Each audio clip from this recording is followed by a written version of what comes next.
Mon mois de juin 2022 a été un véritable rite initiatique. Il s'est passé des trucs de dingue, entre des conflits, des menaces que j'ai reçues, des ascenseurs émotionnels. Vraiment, faut qu'on en parle. Ce qui s'est passé durant ce mois de juin a été vraiment ce que j'appelle moi un rite initiatique, comme je vous ai dit. Un rite initiatique car ça m'a changé. Ça m'a changé en termes de mindset, en termes de posture, en termes de tout ce qui va suivre. Et j'ai envie, dans ce podcast, de vous raconter les coulisses de ce changement. Dans un format assez personnel, oui, je vais un peu raconter ma vie, mais comme vous le savez, le but c'est pas juste de raconter ma life, c'est de vous parler de ce processus de transformation, de changement, même dans ces phases difficiles. Et j'ai vraiment voulu le faire en format podcast pour que vous puissiez en bénéficier, l'écouter. Ce sera d'ailleurs sûrement mon dernier podcast avant l'été. Et justement après, vous avez un podcast que j'ai fait pour vous expliquer que durant l'été, le programme va changer. Et justement, si c'est le cas, c'est parce que parfois la vie nous confronte à ce qu'on doit abandonner, passer à autre chose. Et je pense qu'à moins que vous me découvriez maintenant ou que vous n'ayez pas suivi mes dernières aventures, j'ai annoncé que j'arrêtais pas mal de projets, pas mal de choses et que j'allais sur un nouveau changement. J'avais teasé et annoncé ça depuis mon événement qui était en mai 2022, le Back to the Game. Et durant ce mois de juin, je suis parti en road trip pendant un mois au Portugal où j'ai vécu plein de mes aventures, de bonnes aventures, mais surtout où j'ai pris des belles leçons dans la figure. Et justement, je vais vous en parler. Vraiment, je vais vous raconter cette petite histoire du mois de juin, car je pense que ça va vous parler. Surtout, c'est dans une phase où vous sentez que vous êtes appelé au changement, à de la nouveauté, à vous réinventer, à passer à autre chose, parce que ce qui se passe dans ces situations, c'est que on est souvent, et quand je parle de rite initiatique, à vivre des difficultés qui vont nous forcer presque à faire ce changement dont on a besoin, mais surtout aussi à confirmer les décisions soit qu'on n'a pas osé prendre, ou alors les accélérer, catalyser le fait de prendre ces décisions souvent radicales. Et vous allez voir que ça m'a vraiment confirmé mes décisions que j'ai prises, ça a accéléré d'autres, ça a aussi permis de couper les ponts avec certains fonctionnements, certaines aussi personnes. Vous allez comprendre. Allez, je vous laisse embarquer dans cette petite histoire, ces aventures et même mes aventures, mais si je vous en parle, c'est que justement on en tire toujours du positif et ces 30 derniers jours ont été très très riches en leçons. Déjà, pour vous remettre du contexte, quand en juin 2022, je prends la décision de partir au Portugal, c'est parce que j'arrive dans une phase un peu fatiguée, dans un état d'esprit, un mood un peu irritable. Je vais être très transparent avec vous, j'avais besoin de m'isoler, j'en ai un petit peu marre des gens, j'en ai un petit peu même marre de la France, surtout après les élections, le climat qu'il y a eu. J'en ai parlé dans le bilan du game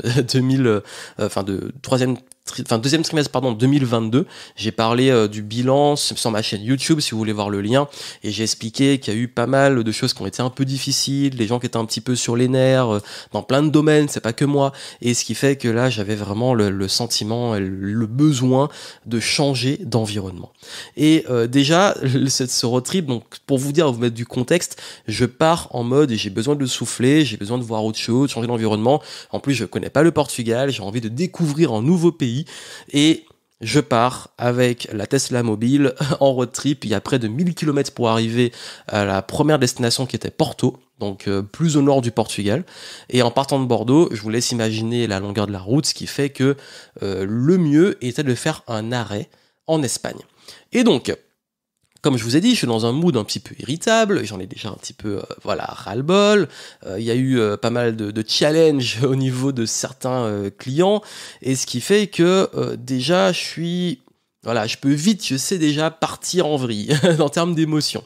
Et en passant à l'Espagne, je réserve un hôtel qui est assez pratique, un 4 étoiles, qui en plus a un superchargeur Tesla, donc je me dis c'est top, c'est parfait, ça permettra de faire vraiment un break, c'est même pas à mi-chemin, c'était à 2/3 du chemin, et pouvoir, j'avais décidé d'y passer 2 nuits. Pourquoi ? Parce que étant parti le lundi un peu en vitesse grand V, parce que en fait en termes des dates, il y a eu un problème d'organisation, ce qui fait que soit fallait partir le lundi, soit fallait attendre le jeudi.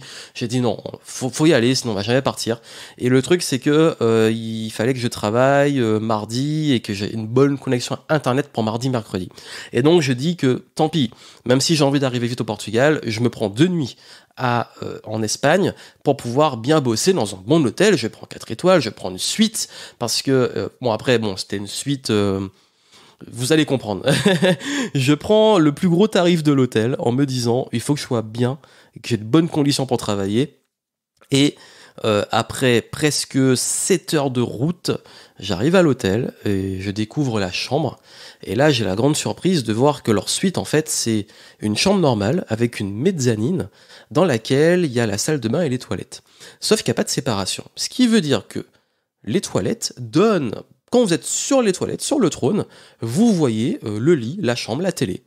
Pratique, vous pouvez voir la télé depuis les toilettes, même si je regarde pas la télé moi, mais et puis aussi il faut savoir que la personne qui est avec vous, pendant qu'elle est sur le lit ou dans la chambre, donc dans la pièce principale, elle vous voit sur les toilettes, donc je trouve ça un peu bizarre, il y a même pas un rideau, un truc pour cacher, et en plus c'est pas fermé, ce qui veut dire que c'est la même pièce, c'est une mezzanine, donc ça je trouve ça un peu bizarre, donc je vais en parler à l'hôtel et je leur explique que qu'est-ce qui se passe, voilà, c'est peut-être pas l'image que j'avais d'une suite, est-ce qu'on peut changer, etc.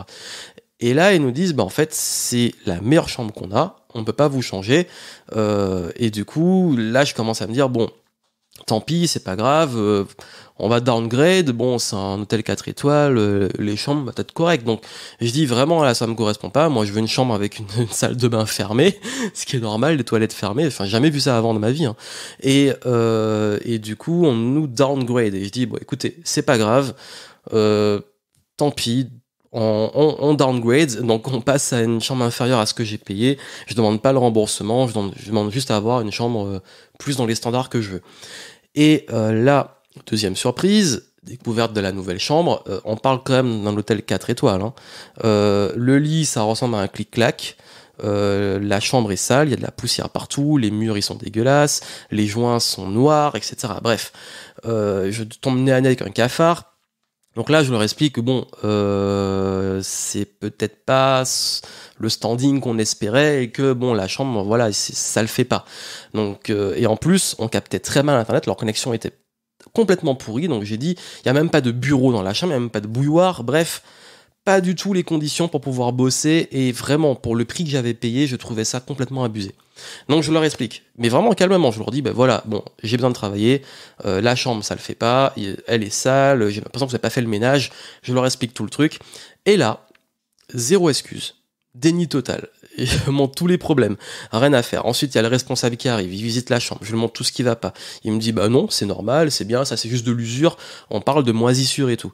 Donc là, en fait, je suis confronté au premier truc qui est que je vous rappelle, je suis dans un mood où je suis pas bien.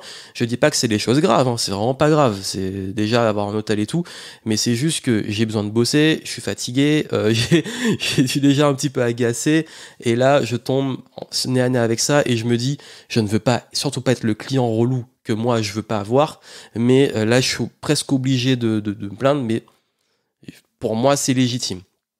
Ça passe pas, donc du coup, changement de plan, vu que ça ne le fait pas du tout, on décide de rester qu'une nuit et pas la deuxième nuit et de partir très tôt le matin sans prendre le petit-déj pour aller direct au Portugal pour pouvoir bosser et assurer tout ce que j'avais prévu parce que j'avais des rendez-vous, je devais faire des zooms, il me fallait une bonne connexion, etc. Donc ça a été un peu le rush. Encore une fois, c'est pas grave, mais déjà là, dans un mood où on part, changement d'environnement, on est dans des conditions bizarres, et on enchaîne le truc, et là je vous le fais sauf, parce que les conversations qu'il y a eu, etc., ça a été tellement n'importe quoi, que c'est la première fois de ma vie que je laisse un 1 sur Booking. J'ai demandé remboursement de la deuxième nuit qu'on n'a pas faite, ils n'ont pas voulu, bref, ça a été n'importe quoi. J'ai payé 2 nuits dans une suite, je me suis retrouvé dans une chambre niveau Formule 1, à devoir partir le matin très tôt, et arrivé à Porto, ça se passe bien. Pas de souci. Là, j'ai pris un hôtel de la chaîne Accor. Je sais que c'est toujours un standard minimum, ça se passe bien. Et à Porto, pour le coup, ça s'est bien passé. Et le truc, c'est que vers la fin du séjour à Porto, j'ai eu un moment, je me suis retrouvé un petit peu perdu en voiture et il y a eu une sorte d'embrouille de la route, mais le truc classique que vous connaissez.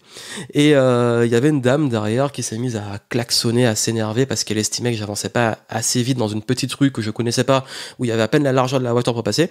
Et à la fin, une fois sortie, elle s'énerve et klaxonne, et là elle fait une queue de poisson mais ultra violente qui fait que j'ai failli me la prendre et ça a failli provoquer un accident et ça m'a mis dans un état en mode mais qu'est-ce qui se passe, c'est quoi le problème. Donc là déjà je commence à me dire bon, je suis parti pour être cool, pour me détendre, et je commence à avoir des situations avec des personnes qui me challenge, où je me dis bon là comment on gère ça, moi j'ai envie d'être tranquille, je veux pas de conflit, je veux juste vraiment changer d'environnement et faire ce que j'ai à faire, c'est-à-dire la campagne de fin de Game Entrepreneur Academy. Et donc ce séjour commence très bizarrement, je me dis mais c'est quoi, c'est pas des gros problèmes, mais il y a toujours ces petits trucs qui font que j'étais dans un mood, comme je vous ai dit, où j'avais vraiment besoin de m'isoler de certains comportements, et ces comportements je me les prends en pleine figure. Et là je me dis qu'on parlait du rythme initiatique, donc on peut le voir sous différents angles. Soit je suis dans un mood où je vais plus relever ces comportements et plus réagir parce que je suis déjà pas bien, ce qui est une hypothèse tout à fait normal d'un point de vue de la psychologie. Soit on prend un point de vue spirituel, on te dit ok, là tu vis les situations pour bien te faire comprendre qu'il faut que tu t'élèves et que tu lâches prise et que tu te calmes. Soit on le prend comme c'est la vie de tous les jours et c'est normal, sauf que quand on est dans un mood où on n'est pas très bien, on va se le prendre beaucoup plus fort. Peu importe les raisons. Et là j'ai dit je prends une décision, je veux être au milieu de nulle part et plus voir personne. Là je prends la décision de réserver la maison, peut-être la plus isolée du Portugal. Quand je vous dis isolée, il y avait personne autour, en pleine nature, que des arbres et des animaux, et vraiment au milieu de nulle part. Je me dis là, ici, je veux retrouver un semblant de bienveillance, de stabilité émotionnelle, j'ai besoin du calme le plus pur. Ce calme, je peux vous dire que je l'ai eu, au milieu de nulle part. Les 2 premiers jours, il y a eu encore ce besoin de, vous savez, quand on est parti, qu'on a un peu d'agitation, qu'on est dans un mood, on a besoin de souffler, et qu'en même temps, il a fallu gérer toute la route et ces petits contretemps, on va dire, rien de grave, mais voilà. J'arrive sur, justement, cette situation où, pendant les 2 premiers jours isolés, je devais quand même bosser parce qu'il fallait assurer la transition vers la suite. Et là, il y a quand même pas mal de petits challenges. Je sais pas pourquoi, il y a plus de haters que d'habitude. Il y a des clients qui changent d'avis. Il y a des gens qui aussi, comme j'ai commencé à annoncer que j'allais faire une transition, les gens commencent à flipper et qui envoient toute leur peur sur le support. Bref, situation un peu bizarre. Et je me dis, bon, de toute façon, c'est normal, j'ai annoncé les changements. C'est là, en ce moment, en fait, le mood dans lequel j'étais, c'était j'ai envie d'avoir la paix. Et cette paix, j'arrive pas à l'avoir parce que les gens sont dans des émotions que je vois de l'extérieur où ils attendent de moi plein de choses dans un moment où je ne suis pas prêt à le faire ou les donner. Donc, qu'est-ce que je fais ? Je dis que de toute façon, c'est ma responsabilité. Je décide de couper Internet. Je préviens la team. Je fais tout en passe le process pour dire, voilà, qu'est-ce qu'il faut leur répondre ? Telle situation, ça. Et je coupe. Et je me pose durant 2 jours et demi. Et pendant le premier jour, je m'ennuie. Je fais rien. Au milieu de nulle part. Et comme je fais rien, il y a un truc magique qui se passe, c'est que, je commence à redescendre. Tout retombe, je suis beaucoup plus apaisé, beaucoup plus en paix. Et surtout, je retrouve ma créativité, je retrouve ma lucidité. Et c'est là que, justement, sur les 2 derniers jours, je ponds tout le plan de la suite. Comme une sorte de gros déclic, comme s'il y a un gros déblocage. Il a fallu calmer l'agitation et tout ressort. Et justement, si je vous parle de ça et que je donne autant de détails sans aller dans 100% de détails, c'est pour vous expliquer que dans ces situations-là, en fait, on ne peut pas vraiment retrouver de la lucidité, de la paix et du calme si on ne se le permet pas. Parce que jusque-là, peu importe les raisons, j'étais dans un mood qui est ma responsabilité, j'étais disponible et c'est ma responsabilité, et tout ça faisait que je n'arrivais toujours pas à retrouver le calme que j'étais venu chercher. Donc ça sert à rien de partir, ça soit à l'autre bout du monde ou à 1000 km de chez soi ou peu importe, si on trimballe ses propres problèmes, si on trimballe son propre état d'esprit, si on trimballe son propre mood. Parce que là, je vous parle justement avec le recul que j'ai maintenant de ces situations, comment on les gère et comment je les gère. Et là, en fait, pareil, plus il y a de l'agitation et plus on est sur tous les fronts, disponible à répondre, à gérer aussi des choses parfois qui sont pas très importantes, moins on se permet justement le calme, la lucidité pour pouvoir prendre des bonnes décisions. Et c'est seulement quand j'ai enfin calmé les choses que j'ai pu avoir le gros déclic et la lucidité pour la suite. Et ça m'a permis de planifier plein de choses et d'avoir vraiment un moment productif, de planifier la campagne de fin de Game Entrepreneur. Et là, je descends vraiment dans beaucoup plus le sud du Portugal, près de la mer, et là tout se passe beaucoup bien. J'arrive à gérer le planning entre travailler, souffler, passer du bon temps, notamment en famille, parce que j'ai une partie de ma famille qui était sur place pendant ce moment. J'assure la campagne de fin de Game Entrepreneur Academy. Il y a eu 2 webinaires, il y a eu des emails envoyés, il y a eu des supports à faire avec l'équipe. Bref, tout se passe extrêmement bien. Et pour le coup, voilà, comme quoi, en fait, on a une part de responsabilité dans l'état dans lequel on est qui va provoquer des choses. Sauf qu'il s'est passé un petit truc sur la fin de la campagne. Je vous en parle parce que c'est important pour que vous compreniez, justement, quand je vous parle de rite initiatique, parce que vous savez que dans toute histoire et parcours du héros, il y a l'appel à l'aventure. Donc je suis parti à l'aventure, en road trip. Il y a les péripéties, il y a peut-être une phase difficile au début de l'aventure dont je vous ai parlé, qui challenge plus au niveau émotionnel. Et puis après, il y a les péripéties. Donc j'ai vécu aussi des aventures, visiter, profiter, etc. La campagne de fin. Et puis il y a toujours le moment très challenging, presque la mort du héros. Donc là, dans la métaphore, moi c'était vraiment le moment où j'arrive vraiment dans la fin de la campagne Game Entrepreneur et émotionnellement je retombe un peu dans mes travers parce que je flippe tout simplement et parce qu'aussi je sais que c'est la fin. Donc il y a tout un mélange de nostalgie, un peu de tristesse et un petit peu aussi de oui là bon j'ai arrêté le truc, est-ce que j'ai pris la bonne décision, mais je sais que c'est ce qu'il faut faire, je l'ai annoncé, je me suis engagé, c'est les derniers jours avant la fermeture des inscriptions, donc moi je suis ému parce que je me dis c'est la fin quand même d'un cycle et il se trouve que dans cette dernière ligne droite, on a énormément de calls, énormément d'échanges avec les prospects, avec les clients, etc. Et là, je passe une journée où j'ai vraiment tout l'après-midi, c'est que des rendez-vous téléphoniques. Et dans ces rendez-vous téléphoniques, surtout le dernier jour, et en plus le matin, je dois intervenir pour un sommet, bref, j'ai vraiment une très très grosse journée. Et à ce moment-là, entre cette journée où j'interviens pour un sommet, j'assure des calls, le soir j'ai un webinaire de fin, etc., je suis obligé de tenir et de vraiment rester professionnel, gérer toutes les choses avec l'équipe et tout. Et il y a un truc qui était très bizarre à ce moment, c'est que j'ai eu 70% des appels téléphoniques de ce jour où les gens n'ont pas répondu. Ça veut dire qu'ils ont pris un rendez-vous, ils ont bloqué mon agenda, franchement j'aurais pu partir faire autre chose, et ils n'ont pas répondu au téléphone. Je ne sais pas pourquoi. Et en plus de ça, il y a eu des personnes qui voulaient s'inscrire et qui finalement disaient j'ai changé d'avis, des gens avec qui c'est très bien passé, qui sont inscrits, voilà, tout. Mais il y a eu quand même pas mal de trucs que vraiment, je vous dis de façon très transparente, je n'ai jamais eu avant. Autant regroupé. Ça veut dire autant de fois en si peu de temps. Ce qui fait que là, il y a ce moment où je commence un peu à m'agacer et je dis de toute façon, voilà, les gens, ils répondent pas, j'aurais pu pour les mêmes efforts, avoir mon après-midi de libre, bosser sur ma conférence et avoir les mêmes résultats, c'est pas grave.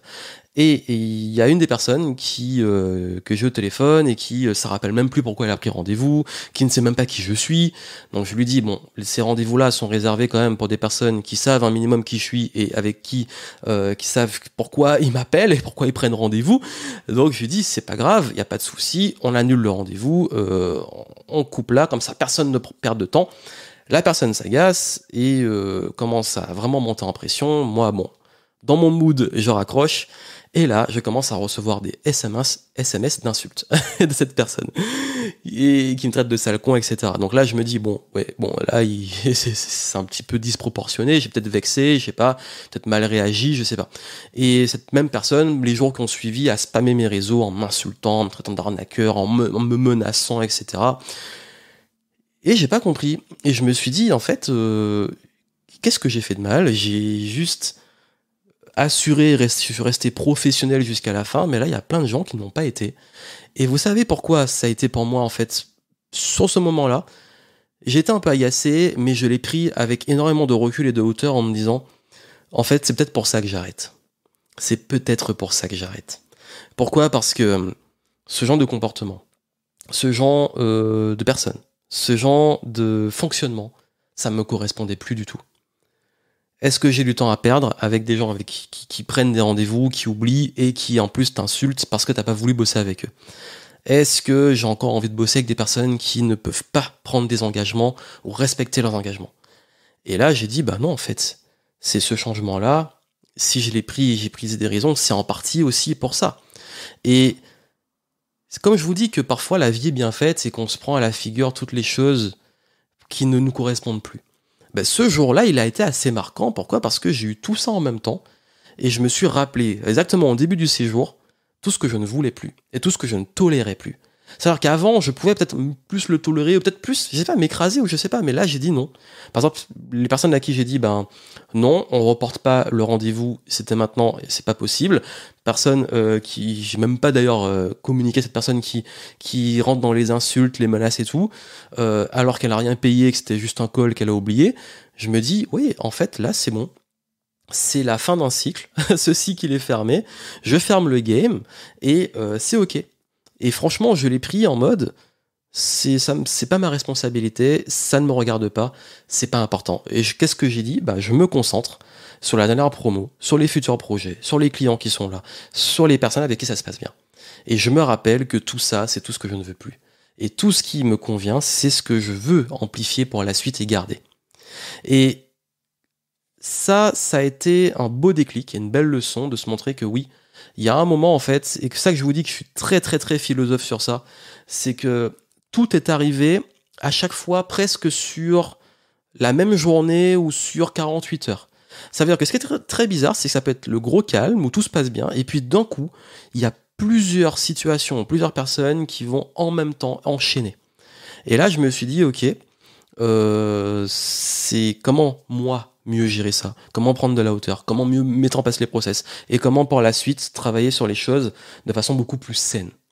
Et là, quand j'ai fermé le game et que j'ai redécidé de couper les réseaux, j'ai dit à mon équipe, ok, voici la nouvelle stratégie, les contenus, etc. Et là, j'ai fini mon séjour sur un coin en pleine nature et après sur Lisbonne qui a été la dernière étape, qui a été aussi un bon moment. Et d'ailleurs, j'ai eu une opportunité un peu cachée. C'est que j'ai un de mes proches qui a eu Covid et du coup, avec qui je passais du temps plus que ce qui était prévu. Moi, je l'ai pas eu. Hein. Et en fait, ça a fait que cette fin de road trip a été sereine et que tout s'est passé comme ça devait se passer. Et c'est vrai que quand on vit ces challenges sur le moment qu'on doit gérer des situations un peu plus urgentes, qu'on doit gérer un petit peu des moments difficiles et qu'on vit, hein, c'est pas forcément des choses graves et heureusement encore une fois, mais c'est des choses qui peuvent nous challenger, qui peuvent nous agacer, qui peuvent nous dire bon ok là j'en ai vraiment marre. Et en fait finalement on se rend compte que tout ça a un sens et que tout ça, après c'est le sens qu'on lui donne, hein, bien entendu, mais tout ça m'a permis de prendre conscience que c'était le processus de transformation, le rite initiatique. Et vous savez, quand je parlais du parcours du héros, que le héros à la fin, il rentre au même endroit, mais il est changé. Bah, c'est ce qui s'est passé. Je suis rentré en étant changé. Je suis rentré en me disant, bah, ok, j'ai pris de la hauteur, j'ai posé des nouvelles limites, un nouveau fonctionnement, j'ai une nouvelle vision et maintenant je sais où je vais, je sais qui je suis et c'était très bizarre parce que là où je pouvais prendre des situations comme je dis au début qui étaient parfois même pas très graves, parfois je les prenais très personnellement, je les prenais de façon on va dire très émotionnelle, là j'étais complètement détaché, j'étais complètement ok bon je sais ce que je vaux, je sais qui je suis, je sais où je vais, je sais je commence à comprendre ces situations et comment mieux les gérer. Je sais aussi que ça, c'est fini. Parce qu'il y a aussi ce truc de... Quand les situations qui arrivent, on sait que ça va plus arriver. Elles vont peut-être arriver dans d'autres formes, dans d'autres situations, à d'autres niveaux. Mais je veux dire, ça, comme c'est une fin, on sait que c'est aussi le prix de la fin. Et aller vers la nouveauté.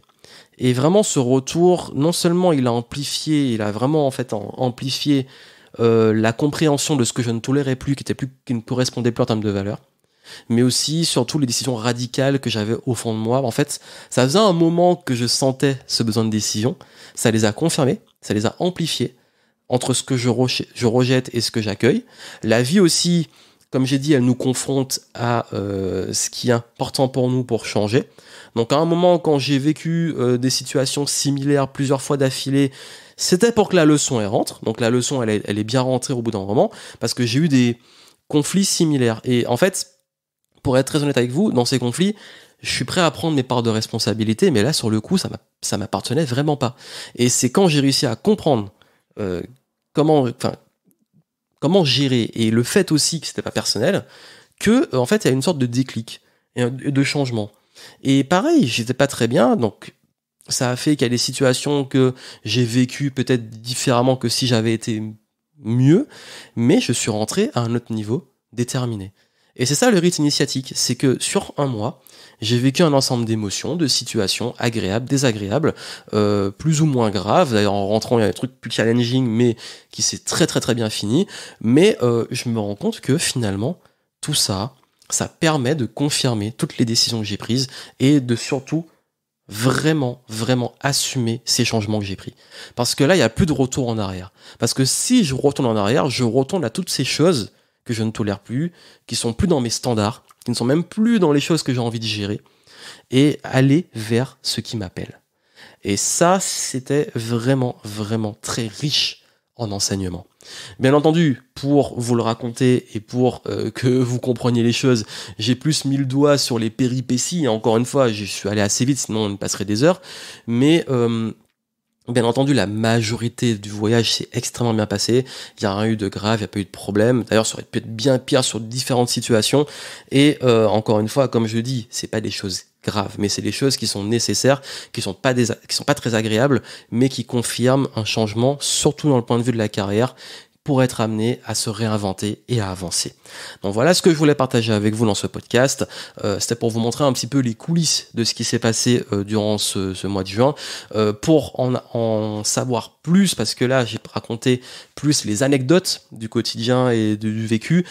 Sur la partie un peu plus business, etc., vous avez les bilans que j'ai fait sur ma chaîne YouTube si vous voulez aller les voir. Quoi qu'il arrive, comme j'ai dit, pour l'été, le podcast va être beaucoup plus calme. On va être en rythme plutôt pause pour préparer une nouvelle saison. Donc je voulais vous raconter ces anecdotes et l'état d'esprit que j'ai actuellement pour la suite. Là, mon état d'esprit vraiment de l'été, c'est une sorte de chantier, donc créer le nouveau, mais aussi une sorte de nouveau rythme de croisière, nouveau fonctionnement. Donc tout ça, je vous en parlerai au fur et à mesure. Quoi qu'il arrive, je vous souhaite plein de succès et n'oubliez pas que la vie finalement n'est qu'un rite initiatique. Et ce rite initiatique, justement, nous pousse à nous transformer, à devenir meilleurs. On a deux choix. On peut prendre tout ça et se dire, bon, on continue de pester, on continue d'être mal, on continue de le prendre de front, personnellement, on continue d'être dans des émotions désagréables, on continue de toujours blâmer le monde, les autres, etc. On décide de, ok, prendre les leçons, les accueillir, même si c'est pas agréable, et décider avec ça d'évoluer, de changer, de prendre des décisions, parce qu'il faut prendre des décisions, et de pouvoir vraiment, vraiment avancer. Moi, je vous souhaite plein de succès, et je vous dis à très bientôt.